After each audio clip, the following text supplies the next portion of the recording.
Hello बच्चों, हम आगे बढ़ने वाले हैं। अपना पार्ट 4 आने वाला है ना। वीडियो में थोड़ा लेट हुआ, इसका प्रॉब्लम है बहुत ज़्यादा गर्मी, टाइमिंग नहीं मैच कर पा रहा। जब भी वीडियो बनाने की कोशिश कर रहे हैं इतना ज़्यादा पसीना वसीना आ जा रहा है। कोई बात नहीं है, आगे देखेंगे हम लोग। और हम लोगों ने स्लाइवरी ग्लैंड वगैरह पूरा कर लिया है ना। स्लाइवरी ग्लैंड पूरा कर लिया है। चलो फिर से वीडियो शुरू कर रहे हैं, आगे बनाने जा रहे हैं। कान में एयरफोन लगा लीजिए। रीजन वही कि आपके माँ बाप कहीं रोने न लग जाए आपको पढ़ता हुआ देख करके। आप ऐसे तो पढ़ते नहीं हो कभी भी। तो हम फूड पाइप के आगे जाने वाले हैं, ठीक है। फिगर आपको एकदम क्लियर दिख रहा होगा यहाँ पे। फालतू की बातें ऊपर वाली नहीं करेंगे, क्योंकि हम एक वीडियो में कई बार रिपीट करते हैं चीजों को कि आपको याद हो जाए, है ना। पर आप इरिटेट भी हो जाओगे उन चीजों से, इसलिए आगे बढ़ रहे हैं। फिर आता है यहाँ पे फेरिंग्स के बाद आएगा आपके पास फूड पाइप। फेरिंग्स के बाद आएगा फूड पाइप, है ना। फेरिंग्स के बाद आएगा फूड पाइप। फूड पाइप या इसको आप एसोफेगस बोलते हो, फूड पाइप या एसोफेगस बोलते हो। और फूड पाइप से फूड आगे जाएगा, पर कैसे जाएगा? पेरिस्टलिक मूवमेंट से। तो उस मूवमेंट से रिलेटेड क्वेश्चंस आता है, इसलिए मैंने यहाँ पे बोर्ड पे लिख दिया है। और आप जरा ध्यान से देखोगे, फूड पाइप के पास कोई भी डाइजेस्टिव एंजाइम नहीं होता, कोई भी तरह का डाइजेशन नहीं होता।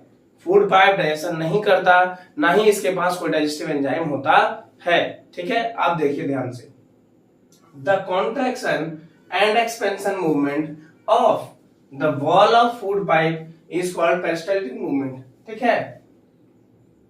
समझना, ये फूड पाइप के वॉल्स हैं और ये इस तरह से, sorry,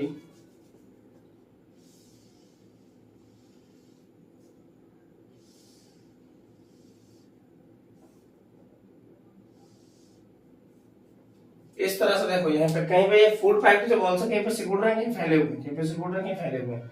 contraction expansion, contraction expansion, contraction expansion. ये कॉन्ट्रैक्शन वाला पोर्शन है और ये एक्सपेंशन वाला पोर्शन है, ठीक है। तो the contraction and expansion movement of the wall of food pipe is called peristaltic movement. समझ गए?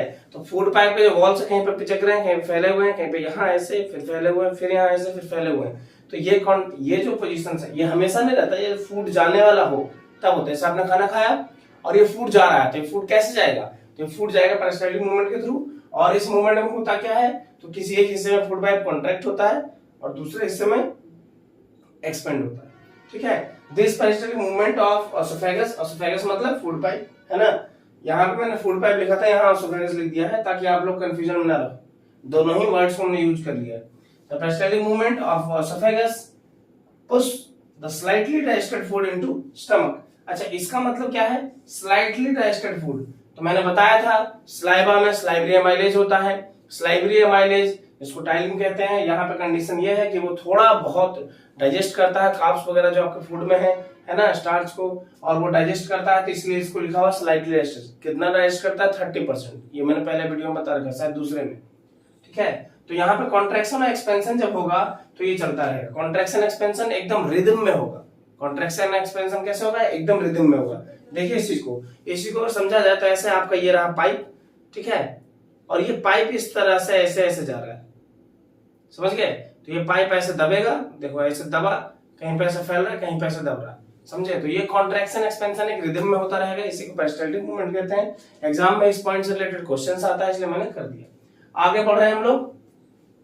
The contraction and expansion movement of food pipe is called peristaltic movement, ठीक है, या पेरिस्टलिक मूवमेंट, कुछ इसको प्रोनाउंसिएट करते हैं, ठीक है। आगे बढ़ रहे हैं हम लोग। अब फूड पाइप के बाद अपना सारा का सारा फूड कहाँ जाएगा? सोचने वाली बात है। खाना क्यों खाता है? पेट भरने के लिए, तो पेट में जाएगा, जिसको बोलते हैं स्टमक, ठीक है। पेट में जाएगा, इसको क्या बोलते हैं? स्टमक। तो फूड पाइप से पेरिस्टलिक मूवमेंट के थ्रू फूड आपका आ गया स्टमक में। स्टमक के बारे में मैंने कुछ लिख रखा है और आप ऐसे पढ़ोगे तो आपको ज्यादा बेनिफिट करेगा। धीरे धीरे हम लोग इंप्रूव करेंगे चीजों को, ठीक है, और खुद में भी इंप्रूवमेंट लाएंगे। बहुत सारे इश्यूज हैं जिनको दूर किया जाएगा और आपको बेहतर एजुकेशन दिया जाएगा, टेंशन नहीं लेना। चलिए देखिए, तो यहाँ पे मैंने लिखा है क्या? जे शेप सेक लाइक स्ट्रक्चर। तो स्टमक कैसा होता है? जे शेप होता है। देखो ये खुद से नहीं लिखा हुआ है, एनसीईआरटी का पॉइंट है, इसको मैंने लिख दिया है। जो इंपॉर्टेंट पॉइंट्स मैं लिख रहा हूँ, क्योंकि कुछ बच्चे ऐसे होते हैं जो लिख नहीं पाते या उनको समझ में नहीं आता कैसे लिखा जाए, तो उनको नोट्स वोट्स प्रिपेयर करने में काफी हेल्प करेगा। तो ऐसे बच्चे इसको आप प्रिपेयर करें, ठीक है, कॉपी वगैरह में लिख लें, ज्यादा काम देगा आपको।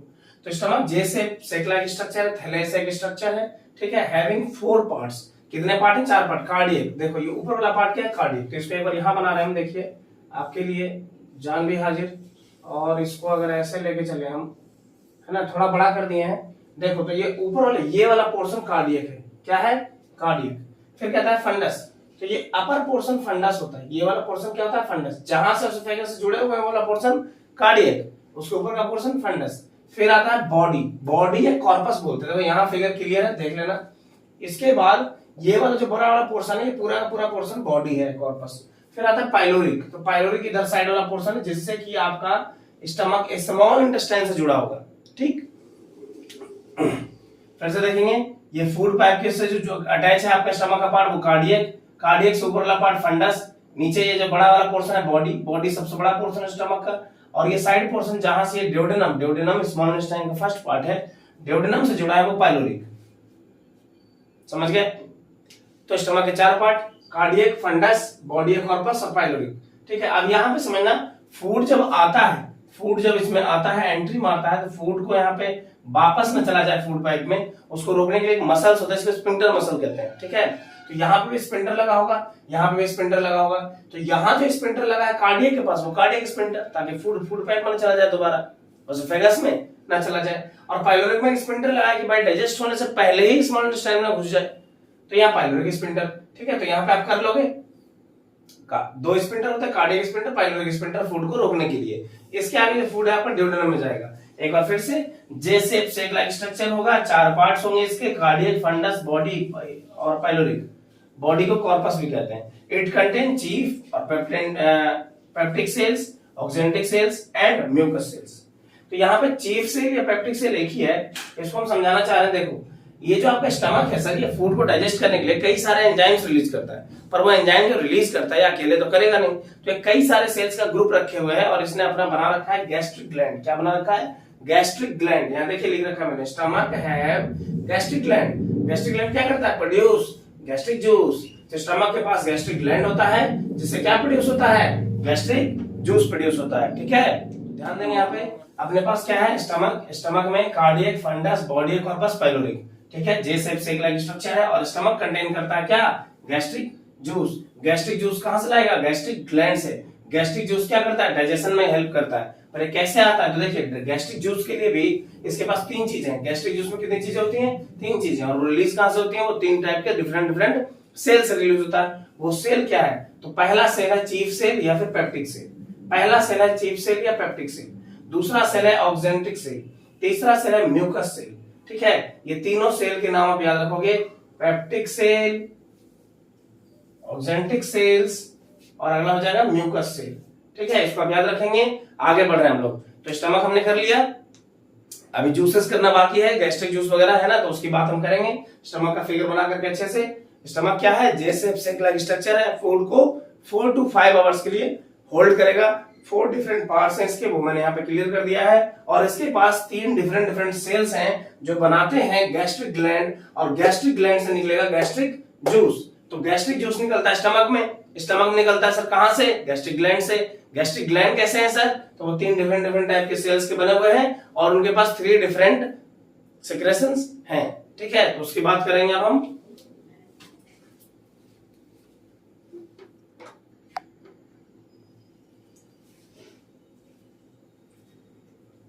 देखिए बच्चों, अब इसके आगे का पॉइंट क्या है, एसोफेगस से फूड पाइप पेरिस्टाल्टिक मूवमेंट के थ्रू स्टमक में आता है। स्टमक जे शेप शेक लाइक स्ट्रक्चर है, जिसके पास 4 डिफरेंट पार्ट्स हैं, चारों का नाम मैंने अभी तक नहीं मिटाया।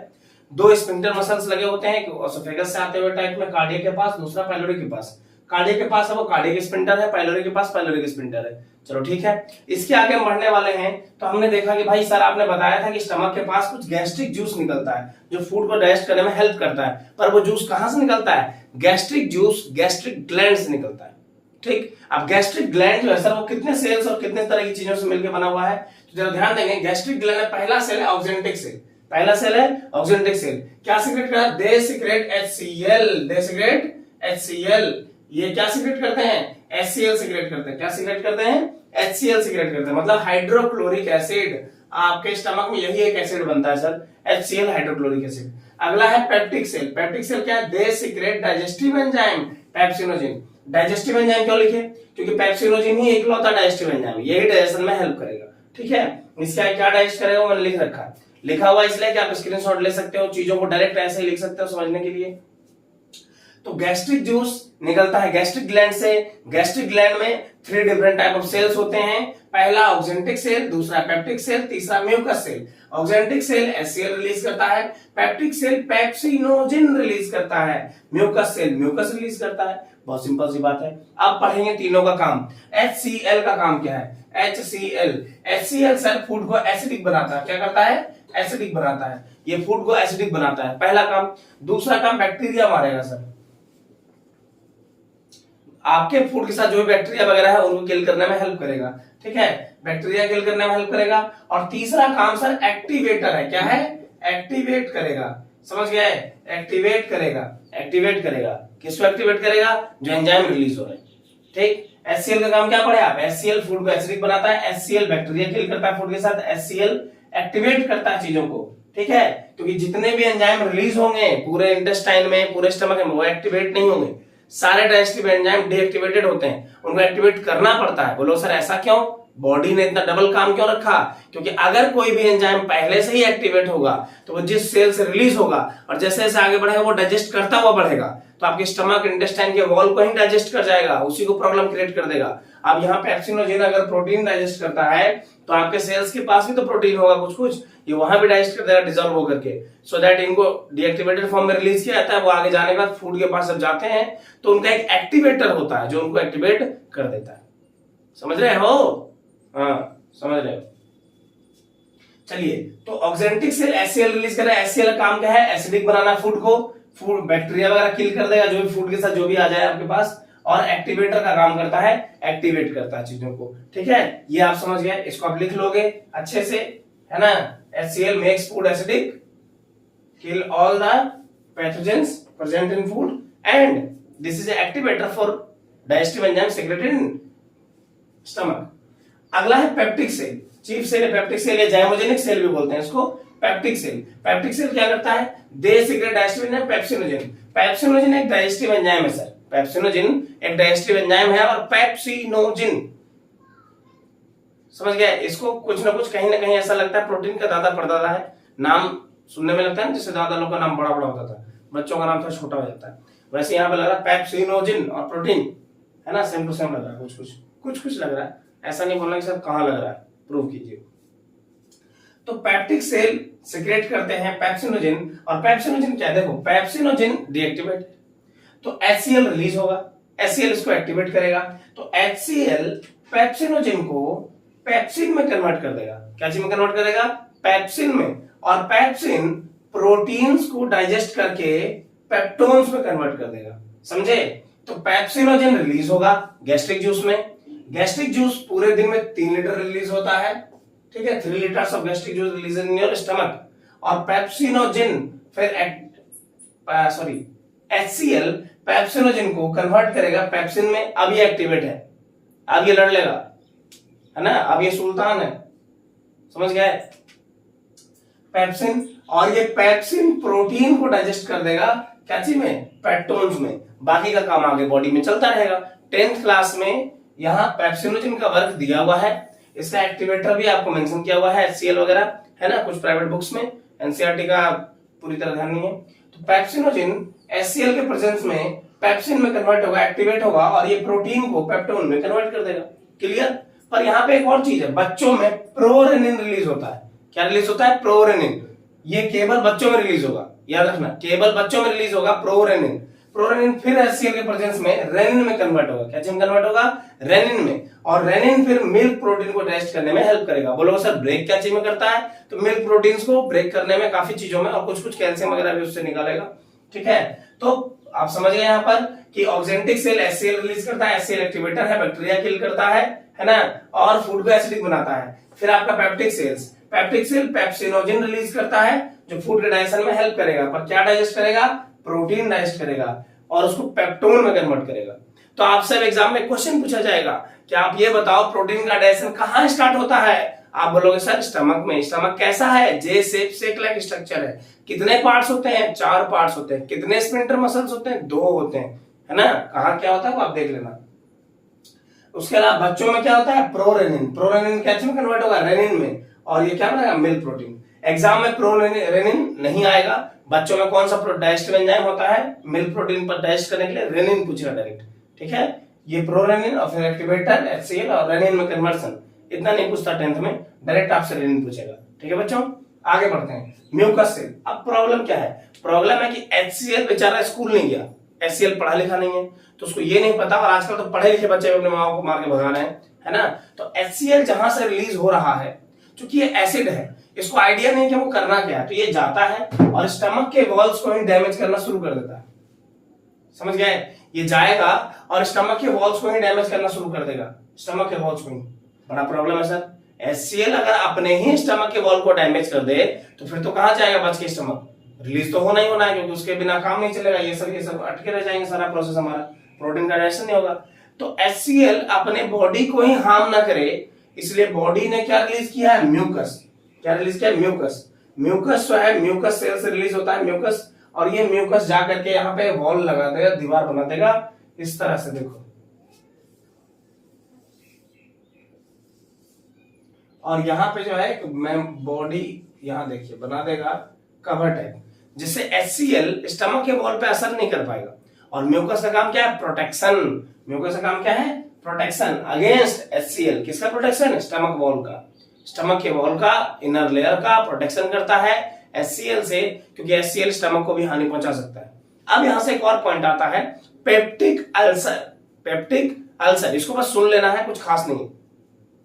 आप बहुत लॉन्ग टाइम तक अगर भूखे हो तो आपके बॉडी में, आपके स्टमक में HCl का रिलीज ज्यादा हो रहा है और म्यूकस बहुत कम रिलीज होता है, बस प्रोटेक्शन है, क्योंकि फूड भी तो है, तो HCl फूड के साथ भी तो बिजी है ना, तो म्यूकस बहुत कम रिलीज होता है। आप लॉन्ग टाइम तक अगर भूखे हो तो दिन भर में 3 लीटर पूरा गैस्ट्रिक जूस रिलीज होता है, 3 लीटर्स, और 3 लीटर्स गैस्ट्रिक जूस रिलीज हो रहा था, HCl का अमाउंट उसमें ज्यादा है। म्यूकस आपका कम हो रहा है, आप खाना खा नहीं रहे हो, लॉन्ग टाइम तक आप भूखे हैं, तो म्यूकस कम हो जाता है और HCl आपके स्टमक के वॉल पे ही असर करता है, इसीलिए आपको भूख लगने पे जलन होता है पेट में। HCl आपके स्टमक के वॉल को पकड़ करके उसी में असर करना शुरू कर देगा, इफेक्ट दिखाना शुरू कर देगा, सो दैट उस इफेक्ट से बचाने के लिए म्यूकस था। पर अगर आप और भी ज्यादा भूखे रह गए तो म्यूकस का रिलीज बहुत कम हो जाता है, जिसकी वजह से वो इतना ज्यादा इफेक्ट कर देता है कि आपके स्टमक के वॉल में घाव हो जाता है, समझ गए। उसे हम बोलते हैं अल्सर, समझ गए, क्या बोलते हैं, अल्सर। पर अल्सर कहीं कहीं और भी हो सकता है, इसलिए पेट में होने वाले खास तौर के अल्सर को, जो अंदर गड्ढा गड्ढा की तरह घाव होता है, बाकी सारे घाव होते हैं ना स्किन में से उठे हुए रहते हैं थोड़ा सा, है ना, मम्मी वगैरह देखती हैं, बोलते पकड़ो इसका हाथ पैर, क्लियर, माता जी लोग हैं, तो वहां पे जो अल्सर होगा उसे पेप्टिक अल्सर बोलते हैं। पेप्टिक अल्सर एक डिजीज है, आपको बच के रहना चाहिए, टाइम टू टाइम खाना खाना चाहिए, है ना, ताकि आपका स्टमक बढ़िया से काम करता रहे। तो स्टमक हमारा खत्म हो गया, समझ गए। स्टमक में बस इस जूसेस को याद रखना है, पॉइंट्स में लिख रखे हैं, इसीलिए आप इसका स्क्रीनशॉट ले लोगे, आप ले भी सकते हो। तो गैस्ट्रिक जूस रिलीज होता है गैस्ट्रिक ग्लैंड से, गैस्ट्रिक जूस पूरे 24 आवर में 3 लीटर रिलीज होगा। Oxyntic cell, HCl, gastric juice के कंपोनेंट कितने हुए, 3, HCl, पेप्सिनोजेन, म्यूकस। तो गैस्ट्रिक जूस में कितनी चीजें हैं, 3 चीजें, HCl, पेप्सिनोजेन और म्यूकस। HCl फूड को एसिडिक बनाएगा, बैक्टीरिया किल करेगा और एक्टिवेटर का काम करेगा। पेप्सिनोजेन डीएक्टिवेटेड होता है, कन्वर्ट होगा पेप्सिन में और ये प्रोटीन को पेप्टोन्स में तोड़ने का काम करेगा, ये प्रोटीन का डाइजेशन करेगा बेसिकली। आगे म्यूकस, म्यूकस प्रोटेक्शन का काम करता है कि HCl कहीं स्टमक के वॉल को ही डैमेज ना कर दे, ठीक है। और प्रोरेनिन रिलीज होता है बच्चों में, जो बाद में कन्वर्ट होता है रेनिन में, और ये मिल्क को डाइजेस्ट करने में हेल्प करता है। क्यों, कि बच्चे बहुत ज्यादा दूध पीते हैं, है ना। आगे पूरे गैस्ट्रिक जूसेस जो रिलीज हो रहे हैं उनका पीएच वैल्यू कितना है, 1.8। कितना पीएच वैल्यू, 1.8। यहां मैंने बताया था पीएच वैल्यू कितना है, 6.8, ठीक है। अब बाकी बात करेंगे स्मॉल इंटेस्टाइन की, आगे बढ़ते हैं स्मॉल इंटेस्टाइन में, फिर स्मॉल इंटेस्टाइन के सारे पार्ट्स, ठीक है।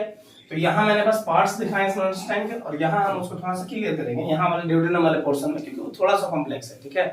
स्टार्ट करने, देखिए, तो स्टमक का पोर्शन हमने कर लिया। स्टमक के बाद आपका जो फूड है स्मॉल इंटेस्टाइन में आएगा, और ये पूरा स्मॉल इंटेस्टाइन है, पूरे एलिमेंट्री कैनल का सबसे बड़ा पार्ट। एलिमेंट्री कैनल का लेंथ 8 to 10 मीटर्स का होता है, मैंने बोला अपडेट कर लेना आप एनसीईआरटी से, कुछ टीचर आपको 9 मीटर्स का लेंथ बताएंगे, ठीक है, कुछ समय पहले 8 मीटर्स का लेंथ कुछ प्राइवेट बुक्स में लिख रखा था, बट स्मॉल इंटेस्टाइन अकेले 6 मीटर्स का होता है खुद। स्मॉल इंटेस्टाइन को स्मॉल इंटेस्टाइन क्यों कहते हैं, क्योंकि इसके पाइप्स का जो डायमीटर है वो बहुत कम है, ये पाइप का जो डायमीटर है वो बहुत ही कम होता है, लार्ज का डायमीटर बड़ा होता है, इसलिए वो लार्ज इंटेस्टाइन है, ठीक है। तो स्मॉल इंटेस्टाइन के फर्स्ट पार्ट को क्या बोलते हैं, डियोडेनम। डियोडेनम कनेक्ट होता है किससे, स्टमक से। डियोडेनम कनेक्ट होता है स्टमक से, कैसा है, सी शेप स्ट्रक्चर। जो पॉइंट्स एनसीईआरटी ने क्लियर कर रखे हैं और जो मेरे माइंड में है वो मैं क्लियर करता जा रहा हूं। जहां से क्वेश्चन उठ सकता है वो आप देखते चले जाओ, है ना, कहीं भी मार्क्स छोड़ने नहीं हम लोगों को। तो स्टमक के बाद जो फूड है हमारा वो आ जाएगा यहाँ पे मूवमेंट करता हुआ, ये स्फिंक्टर मसल्स खुलेंगे और ये आ जाएगा आगे ड्यूडेनम में। ड्यूडेनम सी शेप स्ट्रक्चर है, सी शेप स्ट्रक्चर है ड्यूडेनम। उसके अगला पार्ट है जेजुनम। स्मॉल इंटेस्टाइन का सेकंड पार्ट क्या है? जेजुनम। और स्मॉल इंटेस्टाइन का थर्ड पार्ट क्या है? इलियम। ये लॉन्गेस्ट पार्ट होता है और इलियम में विलीज होते हैं जो फूड को एब्जॉर्ब करते हैं।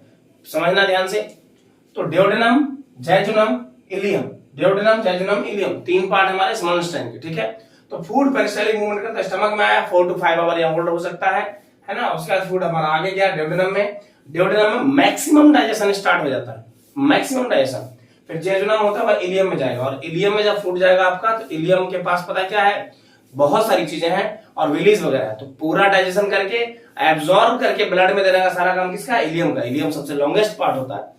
अब आते हैं ड्यूडेनम के स्टार्टिंग पॉइंट में। स्मॉल इंटेस्टाइन के तीनों पार्ट आप समझ गए, जो इंपॉर्टेंट था वो लिख दिया, सी शेप स्ट्रक्चर, लॉन्गेस्ट पार्ट, ठीक, क्लास 10 के लिए। इसके अलावा तो आपको यहाँ पे बहुत सारे ड्यूडेनल ग्लैंड वगैरह पढ़ने होंगे, यहाँ पे बहुत सारी चीजें पढ़नी है, सेल्स के लेयर पढ़ने हैं, पर वो नहीं है 10th में। आइए यहाँ पे देखिए, स्टमक है, स्टमक में यहाँ पर ये पोर्शन जुड़ा हुआ और यहाँ पे ग्लैंड जुड़ा, इसका नाम क्या है? पेनक्रियास। क्या नाम है? पेनक्रियास। पेनक्रियास एक ग्लैंड है जो ड्यूडेनम में देखिए यहाँ पे खुल रहा है ना। और यहाँ एक ग्लैंड है लिवर, इसका नाम है लिवर। यहाँ पे देखो ये एक शेक लाइक स्ट्रक्चर है जिसको मैंने लिख दिया गॉल ब्लैडर है, पीयर शेप होता है और ये शेक लाइक स्ट्रक्चर कंटेन क्या करता है? बाइल। क्या स्टोर करता है? बाइल। बाइल जूस प्रोड्यूस करता है आपका लिवर और स्टोर करता है गॉल ब्लैडर।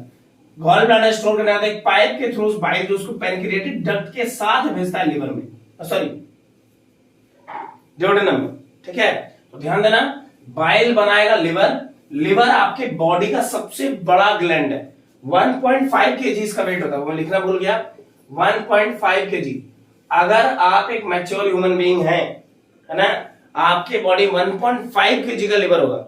इतने का एक चिकन, पूरा चिकन नहीं होता बेचारा, 1.5 kg का लिवर होगा आपके बॉडी में और ये सीक्रेट करेगा बाइल जूस को और वो बाइल जूस स्टोर करेगा कौन? Gall bladder. गॉल ब्लैडर क्या है? Peer shape sac like structure जो स्टोर करता है बाइल जूस। स्टोर तो ही कर लेगा पर ये करेगा कुछ नहीं इसका, इसलिए ये इसको रिलीज करेगा पेनक्रिएटिक डक्ट के साथ, किसमें? ड्यूडेनम वाले पोर्शन में। और ये ड्यूडेनम वाले पोर्शन में मिक्स होने के बाद में डाइजेशन स्टार्ट कर देगा। अब स्मॉल इंटेस्टाइन में किन किन चीजों का डाइजेशन होगा, कौन से एंजाइम्स होंगे, उनका मैं चार्ट बना हुआ है यहाँ पे एकदम बढ़िया से और आपको तुरंत समझ में आ जाएगा, ठीक है। कोई दिक्कत वाली बात नहीं है। अगर इस वीडियो में पॉसिबल नहीं तो अगले में जाएगा, क्योंकि यूट्यूब वाले भैया जी हम पे कुछ ज्यादा ही मेहरबान है और वो थोड़े बड़े वीडियोस को नहीं ले पा रहे। अब ये हो सकता है हमारा टेक्निकल फॉल्ट आ जाए, हमारे जो टेक्निकल गुरुजी हैं हमारे पास, है ना, रॉकी भाई हमारे पास टेक्निकल गुरुजी हैं KGF चैप्टर 2 वाले। देखो तो यहाँ पे आपका duodenum, jejunum, ileum, duodenum C shape structure maximum digestion start करेगा। इलियम के पास जो है लॉन्गेस्ट पार्ट है और ये एब्जॉर्ब डाइजेशन पूरा करने के बाद एब्जॉर्ब भी करता है बिलीज के थ्रू। बिलीज के बारे में बताएंगे आपको हम।